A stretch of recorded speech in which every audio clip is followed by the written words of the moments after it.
Hello, everybody. Thank you very much for joining us today, and welcome to this webinar on attack surface management and how it can give you a daily view of your institution's IT online estate as a hacker sees it. So my name is David Griffiths. So I will be talking a bit about the challenges faced by the UK education and research area in managing their digital footprint. Then I'll hand over to Tim, who will be demonstrating Hexiosec ASM, providing you with real-world examples of what the tooling can uncover. There'll be a Q&A at the end, but feel free to drop any questions as we go into the chat. First of all, I'll hand over to Helen to introduce herself and share a bit about the Jisc chest agreement. Hi, Helen. Thanks, David. I'm Helen Thackeray. I'm in the licensing team at Jisc, and what we do is we negotiate these agreements, Jisc licensing agreements available via the chest platform. Our agreements are specifically designed for HE and FE in the UK and Ireland, and we make sure that it's suitable for procurement, the best possible pricing, and standardized T's and C's that work for education. We're delighted to have the Hexiosec agreement, and I will pop a link to the agreement page in the chat. Back to you, David. Thank you, Helen. So firstly, quickly about us. We're a UK company. We're based in Cheltenham. We have deep roots in cybersecurity. Our team has a strong background in UK government and the defence industry. And we work directly with organisations to help them understand their exposure, make sense of their risk, and prioritise what matters. We're very proud to be part of the CHEST framework and making it easier for higher education, further education and research to get access to our tools through free trials and discounted rates. So first of all, what is an external attack surface? It's really every organisation has an online presence and will have domains, subdomains, IPs, ports, all sorts of services. It might be HTTP, there may be a VPN, there may be FTP, all sorts of things.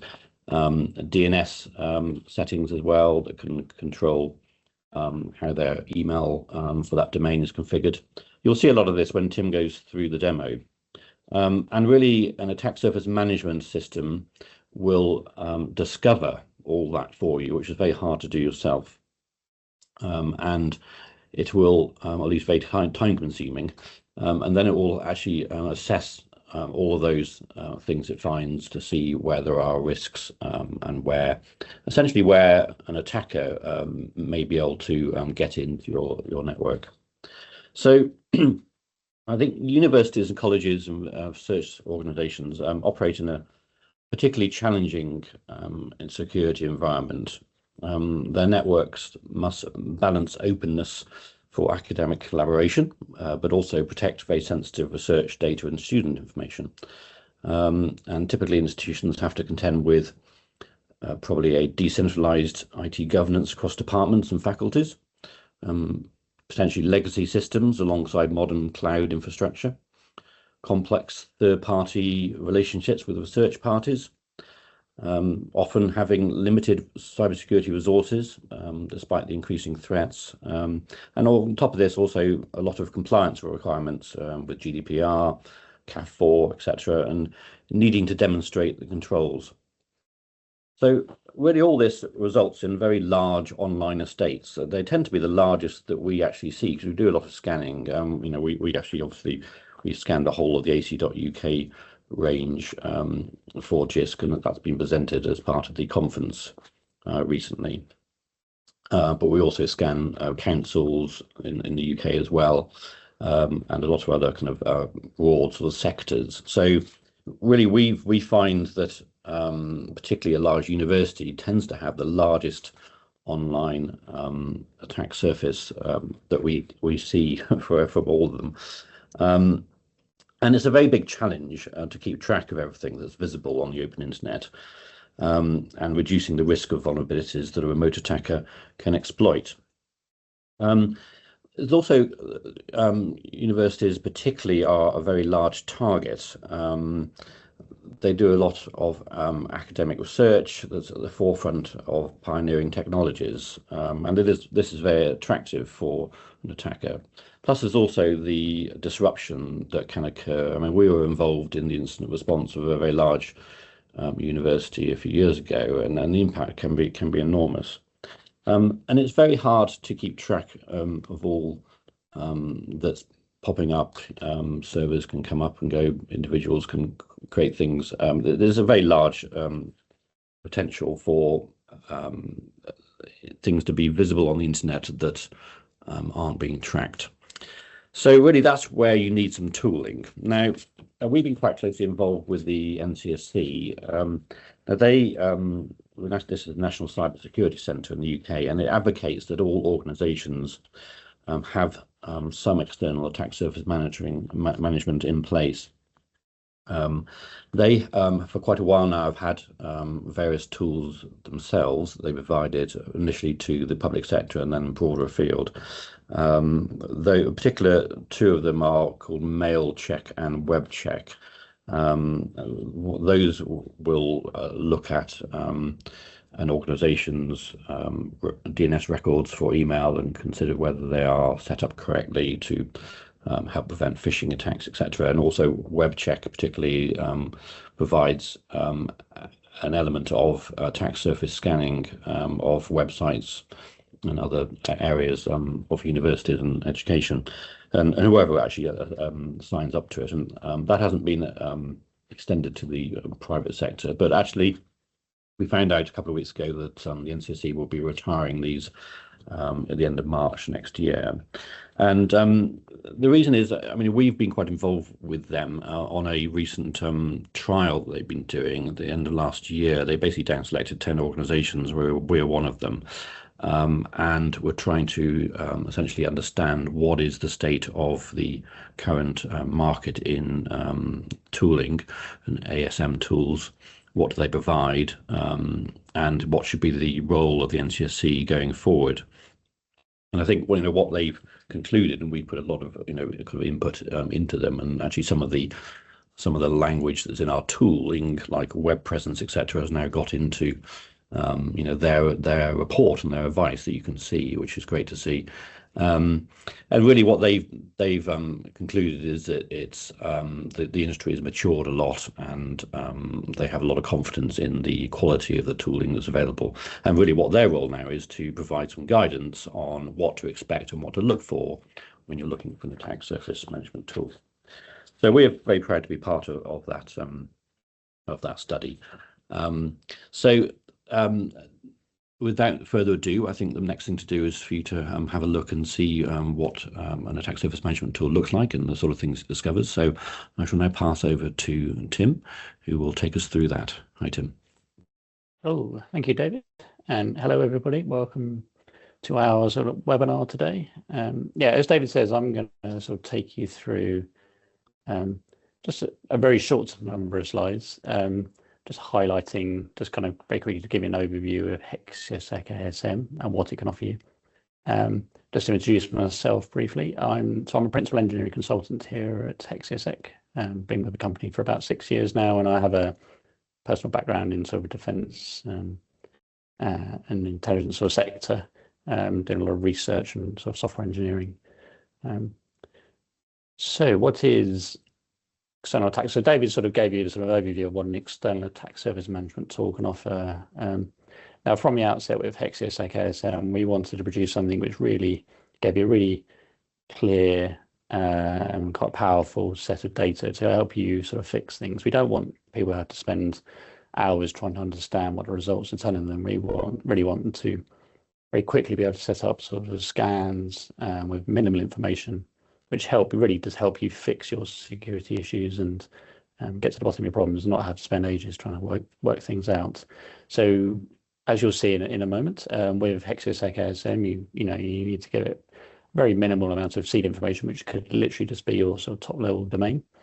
And then it also operates in a continuous way. So it'll go away, it'll do the discovery for you, it will find your domains and your IPs and your components and all these sort of things. And then from that, it will also then start to undertake a number of checks against this attack surface to understand if you may have any risks and where these may be, and just to really help you prioritize any sort of mitigation actions and help you understand perhaps where your time is best spent, because as David said, a lot of the infrastructures we see, certainly in the education sector, are very large. So I think it's kind of really important that we help you understand where you need to spend, where you're best spending your time to fix the things that could cause you the greatest risk. And as it says on the slide here, we're enabling you to take control. We provide good, clear remediation and data, and then we can enable you to then take control. You'll understand your own attack surface. You can understand it. For example, if you have Apache backporting enabled, those sort of things where things may be fixed. But we bring to the fore things which may be risks, and really, as it says, kind of helping you stay secure on your own infrastructure. So, kind of conscious of time, there's a lot to go. I could show you a Hexiosec ASM, so I kind of really want to step straight into the demo. So I will now share my screen. So I'll say from the outset, so this is the data you'll see today is all real data. It's all these are real scans. The system is running in a demo mode, which just means that the scan names and some of the domains and IP addresses are privatized, anonymized. So when you first log into the application, so it's an online tool, so you don't need to install anything. You just need an account. You can have multiple users in your account, and you can have different groups. So you'll see here that I have a single sample scans group visible up top with a number of different scans in it. And you can assign users to different groups, have a number of scans and different levels of access control. And in this view, you'll see there's there's about 11 scans I think we have here, different counts of risks, different health scores, and you can see the different size of the scans. And indeed, there are a few different types of scans. So we have a few different ways you can run a scan. So you can have the ad hoc scans, which are kind of run on demand and can be rescanned. As you can see, we have a number of these here.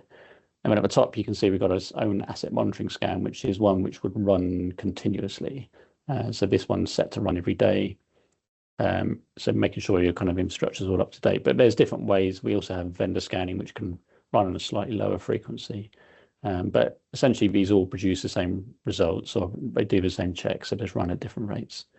So what I do now, if I step into this top scan here, so you're first presented with the overview page, which is essentially a kind of an easy way of seeing very quickly across the results produced by the scan itself. So you're presented with a kind of an overview, if you like, of all the different things you'll see on the sidebar. So you see on the sidebar we have specialist pages for, say, domains and IP addresses.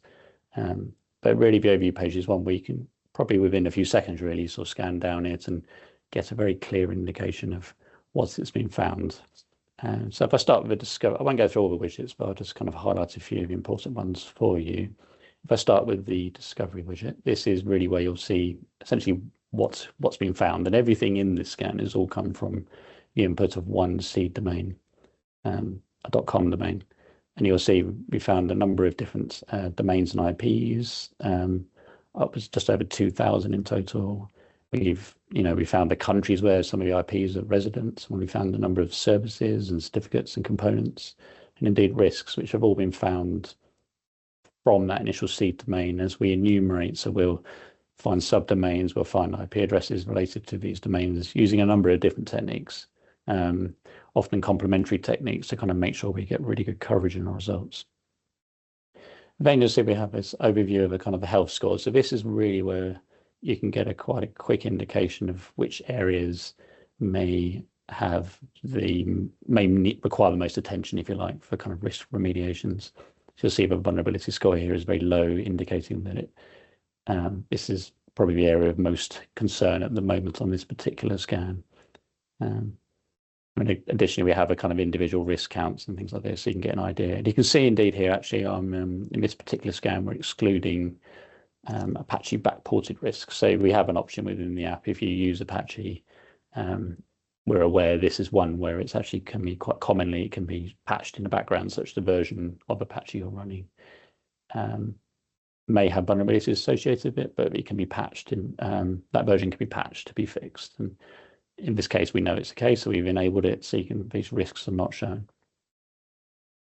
And that's just one of the areas where you can sort of manage the risk yourself. You can see this scan's been running for a period of time, up since April last year, in fact. You can see the risk chart, so you can see how the risk profile has changed over time. This can be due to various reasons. It can be new services on the scan itself, and sometimes it can be because we've actually added new risks into the system. So we're always building on ASM and trying to make Hexiosec ASM and trying to make it better, find new checks, and security risks change over time, and we try and change to keep in line with that. If that is the case, we'll also indicate that on the risk chart. So as you can see here, we've added a number of new checks, say, or changed checks for, say, TLS versions and certificates and things. So that might create a change in the risk, but we're just going to make it nice and clear why that might have happened in your own particular scan. And to actually understand what Hexiosec ASM checks for in terms of risks, the checks widget is a really good one to come to. You'll see here that there's 5 different categories of checks we carry out. If I just expand these one by one, we have a number of different mail configuration checks. So we'll check across SPF, DKIM, DMARC. In fact, actually in a few coming weeks, we've got some new checks coming in for MTA STS checks on mail configuration as well, which would ensure that your emails coming to your domains are secure using TLS connections. We also have a number of HTTP setup checks. So we'll do checks on, say, things like CSP headers or other kind of security headers, or kind of versions of web servers advertised, these sort of things. We have more TLS checks. So we'll have both TLS certificate checks, such as if certificates themselves are invalid, or if you're using vulnerable versions of TLS, such as TLS 1.0, or indeed if there's any kind of weak ciphers being found as well. David mentioned we're kind of a non-intrusive, so we kind of run scans we run won't be disruptive to your system, but we do a number of, we will gather some information on legacy ports, protocols, or legacy ports you may observe, such as telnets, in a kind of a worst case on this one. And again, we'll see here the sort of ports we'll check for. And this just really enables you to say, we'll highlight this, there's an FTP port open. You may have mitigations in place, but really we're kind of raising that here so you can be aware of those ports having been found open on IP addresses or domains. And then finally, we have Hexiosec ASM on a daily basis. We'll get our latest CVE vulnerability information from NIST. And if we find a version of a web component such as Nginx, which is known to be vulnerable to certain CVEs, and that's where we'll raise risks against those particular components. And you'll see that here. You can see that here on this checks as well. You see, actually, we have this little sort of black exclamation mark.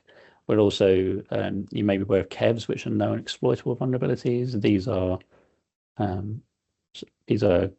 CVEs which are known to be exploited in the wild. So not necessarily in this particular scan, but these are ones which people know there are attacks for, and people may be using those. So again, it's just one of these things really where we're trying to, as with a lot of these, a lot of what we'll do within Hexiosec ASM is try and make it nice and clear and help you prioritize the right things, such that if you have a vulnerability which you know has been exploited, you might prioritize fixing that one over one that isn't, essentially.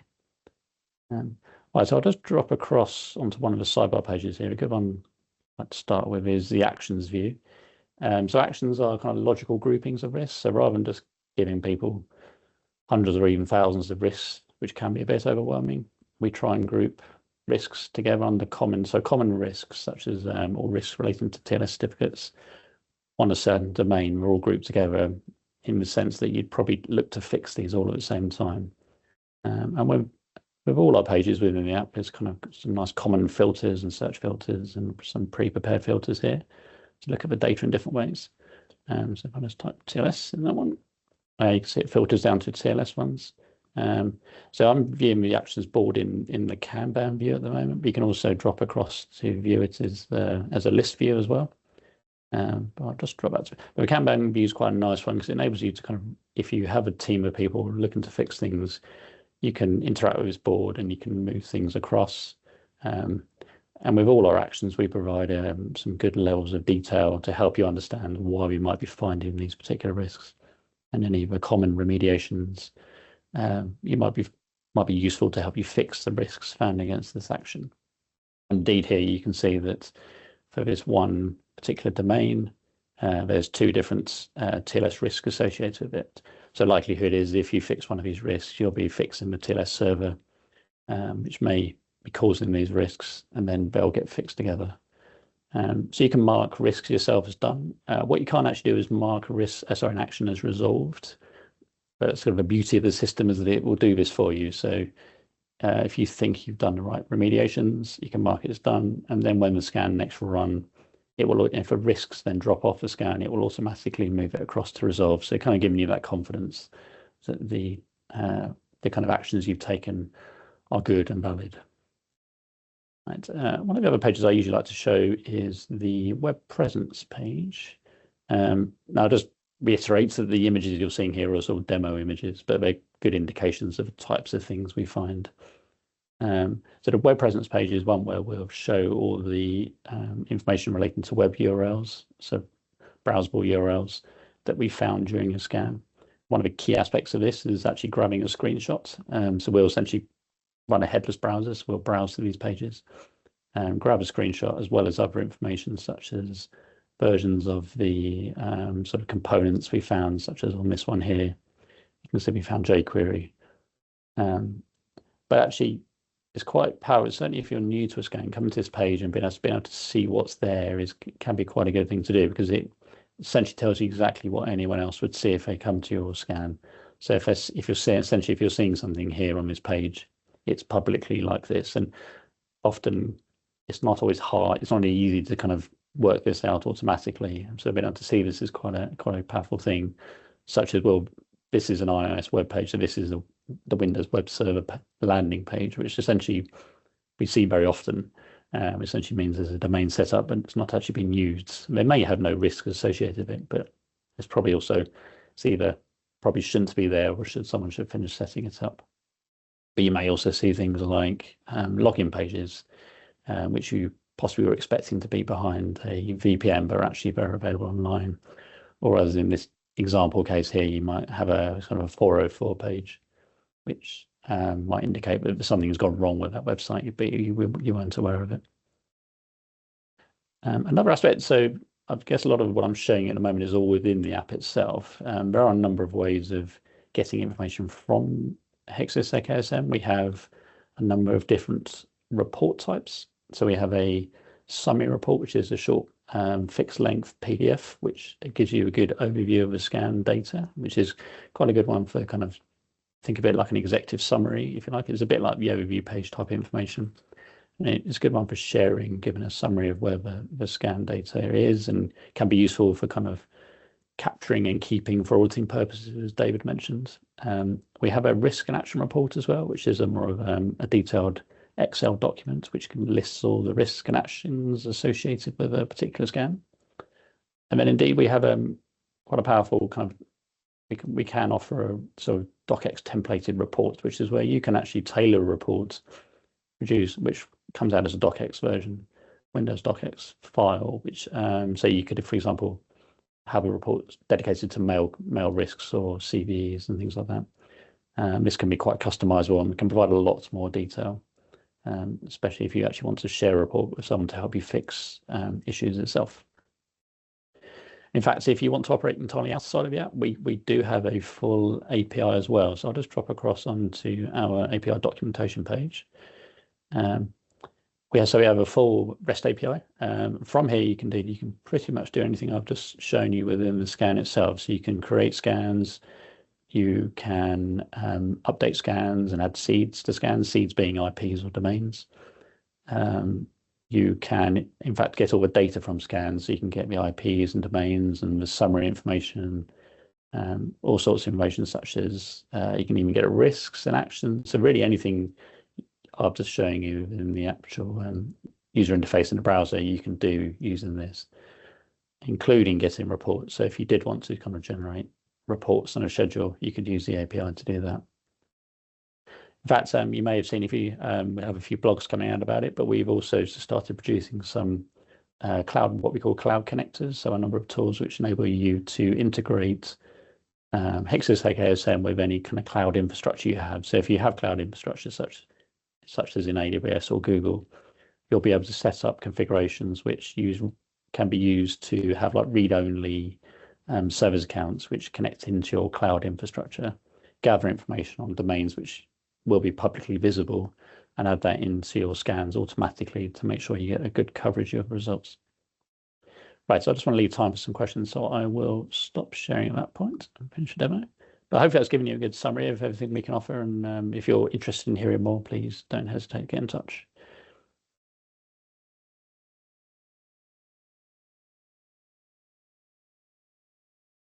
You're muted, David. I did that yesterday. So thank you very much, Tim. We haven't had any questions yet, so I'll just ask a couple that we often get asked. So the first one is, do we have to provide you with IP ranges and IP information? No, essentially not. I think we mentioned we're sort of Hexiosec ASM operates in a non-intrusive way. We're not going to cause any disruption. So there's no need really to kind of provide IP ranges or anything like that. Scan, we won't do anything more than essentially we'll gather information from various sources, but when we do sort of look at your infrastructure, we won't do much more than a human would do when they're browsing to websites and that sort of thing. So there's no real need to kind of have IP ranges. Another common question is, can I use this for scanning my suppliers? Yes, absolutely. Again, because we're non-intrusive, so you don't really need permission to run the scans because you're not doing anything disruptive. And it can indeed be very useful to kind of get about a good summary of your suppliers. We have vendor scans which you can run on a weekly basis. So in fact, we got the ad hoc scans. So if you're doing some sort of due diligence, one-off looks at suppliers for kind of review purposes, and that can be quite a handy thing to kind of get a good quick idea of what their infrastructure might look like. Cool, good. Okay, so just before I wrap up, one of the things I mentioned earlier is that we've been doing a lot of scanning for the AC.UK range, and at the conference last week, we obviously people would come up to us and we could actually send them details of the scan. So if you would like to see the results of your scan for this year and have a comparison to last year, then please do get in touch and we'll get that to you. Many of you probably already done that already. And the other thing I wanted to mention was through the Jisc chest agreements, there's preferential pricing on there, but there's also a 30-day fully featured trial that you can have as well. So I'll be very happy to set you up with that, and you can play around with it and have a look at some of the things that you've seen today from that Tim's been sharing. Yes, just go on the chest agreements website for that. But other than that, thank you very much for attending. We will be getting the webinar online on our website, and I think we'll send links out as well. But other than that, thank you very much for attending, and see you next time. Thank you. Bye-bye. Thank you very much.